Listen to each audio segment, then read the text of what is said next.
100 CP continuous CP. এখন এই দুটার কাজটা কি তা মূলত এই দুটার কাজ প্রায় সেম সেমই দেখাই। যেমন আগে 100 সিপি লাগাইলাম, এখন মনে হয় না একটা জায়গার মাঝে কি একটা শর্ট পাইছে ফোনটা, হ্যাঁ কিন্তু আমি উল্টা ব্যাক করে আইয়া হ্যাঁ ভোল্টেজ দেওয়া বন্ধ করে দিব। আমার যত কেমন তো শর্ট না ভাঙা দিছস, আমি না যাইতে পারি না। ঠিক আছে? আর ওই যে কন্টিনিউয়াস সিপি যেটা, এটা শর্ট দেখছে দূর মাইরা আইছে, আবার দূর মারছে কি দেখা যায় শর্টটা ভাঙছে নি, মানে এটা খালি আপ ডাউন দৌড়াদৌড়ি করবো। দেখুন আমি শর্ট করে দেখাই।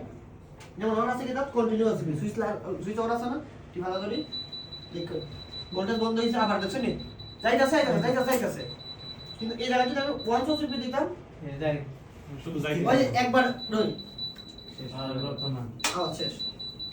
ভোল্টেজ কি ছাড়তাছে? জি না কন্টিনিউয়াস সিপি করো 100 সিপি তাহলে